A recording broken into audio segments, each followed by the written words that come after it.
Hey everybody, I just wanted to take a few minutes to shoot an update video here on my wife's tank. We're also going to pop into the office real quick and we're going to have a look at the office tank. Haven't done any work on either of these tanks. This is just going to be an update video. I know people have expressed interest in having a look at these tanks from time to time. And I really don't spend much time, especially this one. I don't spend a lot of time thinking about it. It's out of sight, out of mind. Because of the cats getting in here and making messes in the corners and stuff. My wife always keeps the door to this room closed, and so I seldom even think about this tank because, again, out of sight, out of mind. But today I wanted to pop in and have a look. I know the other day she had one of the Pristella Tetras in here, was looking like it was dead. It was on the bottom. It was kind of lying on its side, fluttering around a little bit. So I honestly popped my head in here today to see if there was a dead fish in here. And I don't see it, but that doesn't mean there's not a dead fish in there. But I don't see it. But I will be keeping my eye out. I will be checking here. And of course, if my wife tells me once again to come in and have a look at this fish, I will remove it if I can find it. In the meantime, everything else seems to be going just fine in this tank. I did get in here recently. I removed an awful lot of the Java moss. You can see it's still attached to pretty much everything. I just gave it a really good haircut. It's growing across all of the rocks. It's down on the bottom. It's growing onto the substrate. It's growing onto the smaller rocks on the substrate.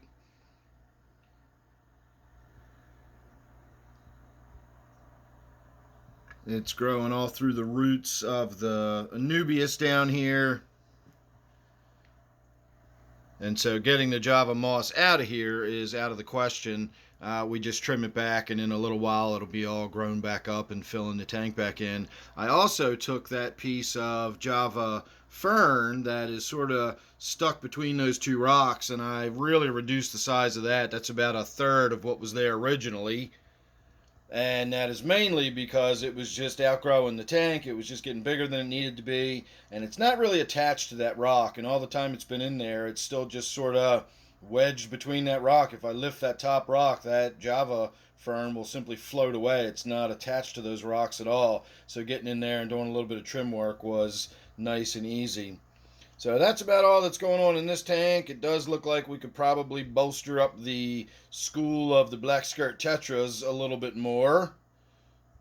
This tank tends to get down to a very sparse population before I get a bee in my bonnet to run out to the fish store and get something more interesting to put in there.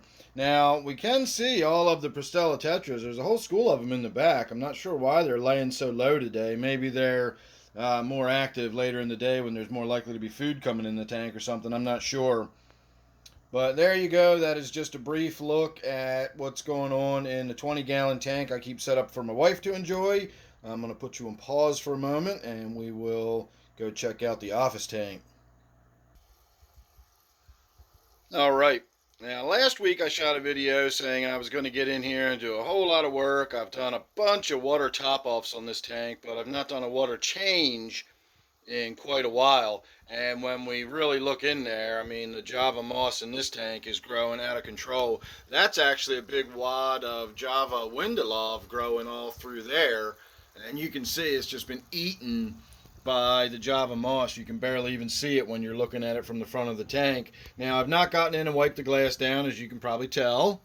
All I did was top it off. I didn't get in there and do the actual water change. I got a lot of comments from my last video when I showed everybody what the tank looked like, and I tend to agree with a lot of the comments I got about how good the tank actually looks when it's grown up like this. You can see this area back here. You can even see this little tiny hole right there. The fish do swim in and out of this, and they make caves more or less within the structure of the Java moss. So it is a little bit crowded with all of the plant, growing in there.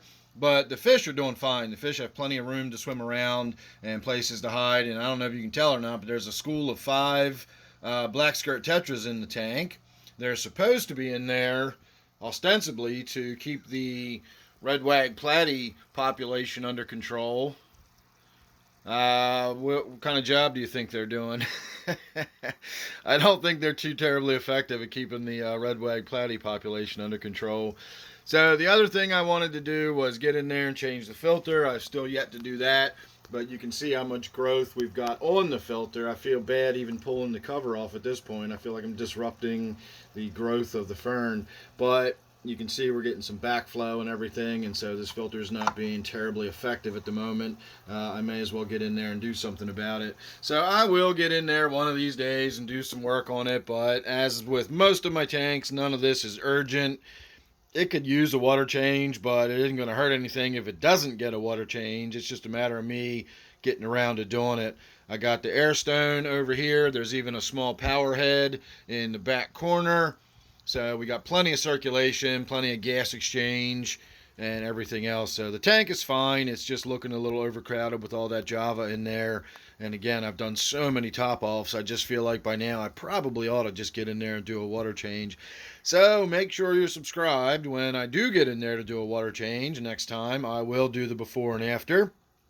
We'll get to see what a dramatic difference we get out of this tank in a simple before and after water change. So thanks for watching this one. Don't forget I do a live stream every Friday night, Sunday night, 8 o'clock Eastern Time. Hang out with me down in the fish room. Hopefully I'll see you then. Thanks for watching this one. See you soon.